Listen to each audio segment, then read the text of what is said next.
வணக்கம். முருகன், திருநெல்வேலி. என்னுடைய வீடு எல்லா ஜனங்களுக்கும் ஜெப வீடு என்னப்படும் என்று எழுதியிருக்கவில்லையா?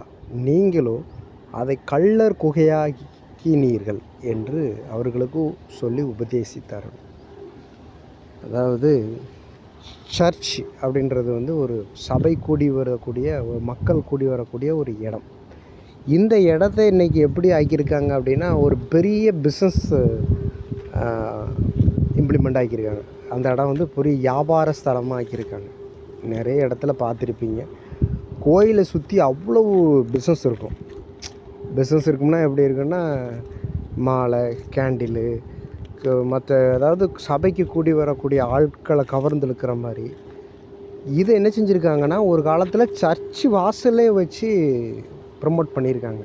அதில் இயேசுவுக்கு பயங்கர கோபம் பிடிச்சி இந்த கடையெல்லாம் அவரே ஒரு நாள் உடச்சி தள்ளுற மாதிரி கோவத்தில், என் வீட்டை ஏன் இப்படி ஆக்கி வச்சுருக்கீங்க, அலங்கோலப்படுத்தியிருக்கீங்க அப்படின்னு சொல்லி கோவப்படுறார். அதாவது பிஸ்னஸ் பண்ணக்கூடாதுன்னு சொல்லலை, அந்த சர்ச்சு வாசலே உட்காந்து பண்ணாங்க. இன்னைக்கு அதையும் தாண்டி என்ன செஞ்சாங்கன்னா, இன்றைக்கி சர்ச்சுக்குள்ளே பிஸ்னஸ் பண்ணுற மாதிரி ஆயிடுச்சு. ஒரு ஆளை பார்க்கும் பொழுதே நம்ம பிஸ்னஸுக்கு அவர் ஏதாவது உதவுவாரா அப்படின்ற மாதிரி சர்ச்சுக்குள்ளே இன்றைக்கி பிஸ்னஸ் டீலிங்லாம் பேசுகிற அளவுக்கு ஆயிடுச்சு. இன்றைக்கும் இயேசு இருந்தாருன்னா கழுத்தை பிடிச்சி வெளியே தள்ள தான் செய்வார். அப்படியாப்பட்ட ஆட்கள் இன்றைக்கும் இருக்க தான் செய்கிறாங்க.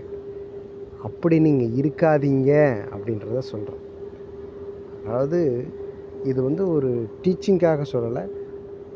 கடவுளுடைய இடத்துல நீங்கள் வேறு எந்த ஒரு செயலையும் வச்சு ப்ரொமோட் பண்ணுறது எல்லாமே இந்த மாதிரி தான் அவர் கோவப்படுறாரு அப்படின்னு சொல்கிறார். இப்போ நம்ம ஃபார் எக்ஸாம்பிள் கடவுளுக்கு ப்ரிஃபரன்ஸ் கொடுக்க வேண்டிய ஒரு இடம் இருக்குது. அந்த இடத்துல நீங்கள் வேறு ஏதாவது ஒரு விஷயத்துக்கு ப்ரிஃபரன்ஸ் கொடுக்கும் பொழுது, அவர் பிசிக்கலாக இருக்கக்கூடிய ஒரு கோயிலை வச்சு நீங்கள் வியாபாரம் பண்ணுறது மட்டும் பேசலை, சரீரக பிரகாரமாக இருக்கக்கூடிய நம்மளுடைய சரீரத்துலேயும் நீங்கள் அவருக்கு கொடுக்க வேண்டிய இடத்த கொடுக்காம வேறு ஏதாவது ஒரு விஷயத்தை ப்ரமோட் பண்ணுறீங்கன்னா அவர் இன்றைக்கும் கோவப்பட தான் செய்வார்.